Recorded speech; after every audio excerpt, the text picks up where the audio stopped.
Epístola do Apóstolo Paulo aos Romanos, capítulo 8. Portanto, agora nenhuma condenação há para os que estão em Cristo Jesus, que não andam segundo a carne, mas segundo o Espírito.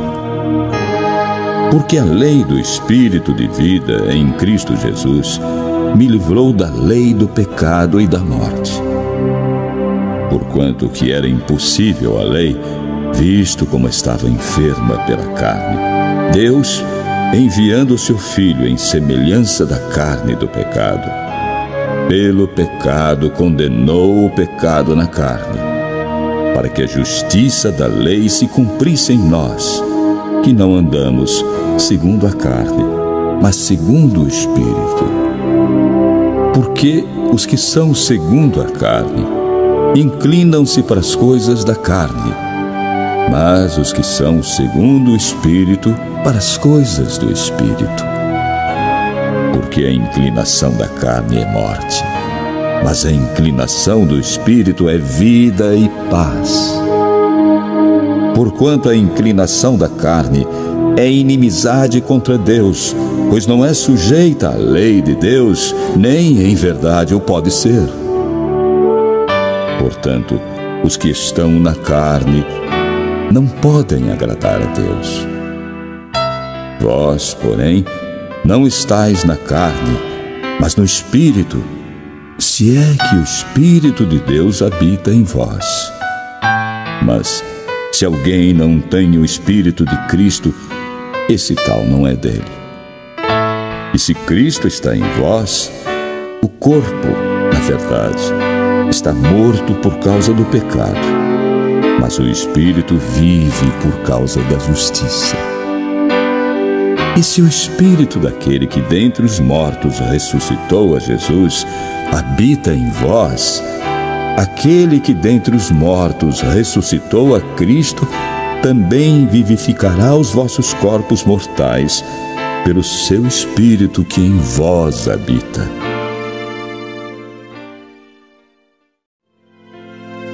De maneira que, irmãos, somos devedores, não à carne para viver segundo a carne. Porque, se viverdes segundo a carne, morrereis. Mas, se pelo Espírito mortificardes as obras do corpo, vivereis. Porque todos os que são guiados pelo Espírito de Deus, esses são filhos de Deus. Porque não recebestes o espírito de escravidão, para outra vez estardes em temor, mas recebestes o espírito de adoção de filhos, pelo qual clamamos: Abba, Pai. O mesmo Espírito testifica com o nosso espírito que somos filhos de Deus.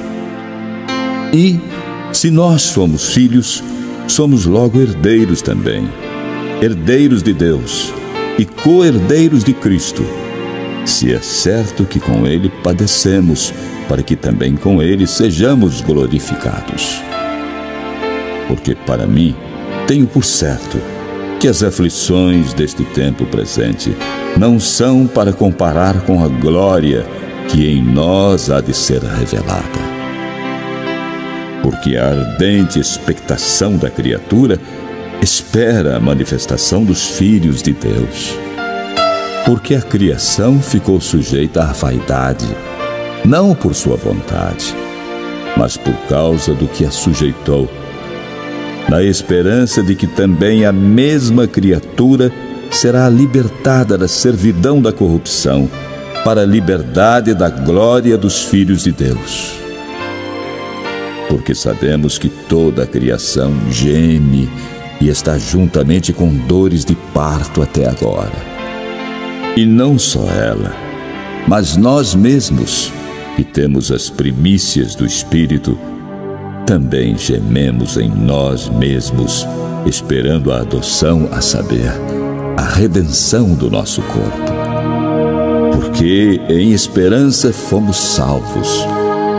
Ora, a esperança que se vê não há esperança, porque o que alguém vê, como o esperará?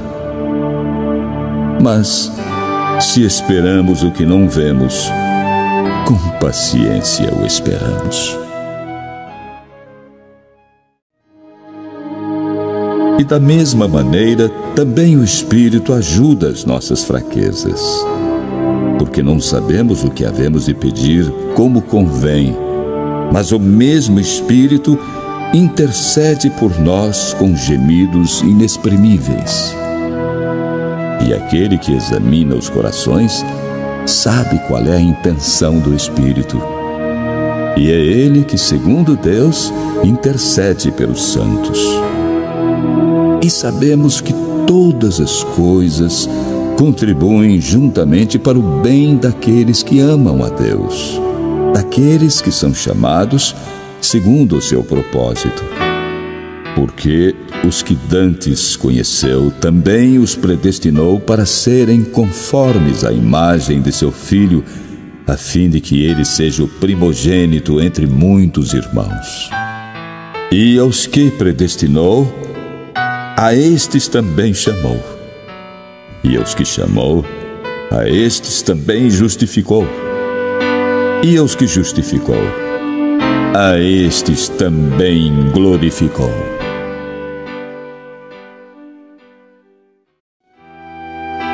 Que diremos, pois, a estas coisas? Se Deus é por nós, quem será contra nós? Aquele que nem mesmo a seu próprio Filho poupou, antes o entregou por todos nós, como nos não dará também com ele todas as coisas? Quem intentará acusação contra os escolhidos de Deus? É Deus quem o justifica. Quem é que condena? Pois é Cristo quem morreu, ou antes quem ressuscitou dentre os mortos, o qual está à direita de Deus e também intercede por nós.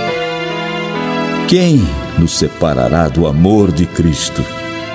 A tribulação, ou a angústia, ou a perseguição, ou a fome, ou a nudez, ou o perigo, ou a espada? Como está escrito: por amor de ti, somos entregues à morte todo dia. Somos reputados como ovelhas para o matadouro.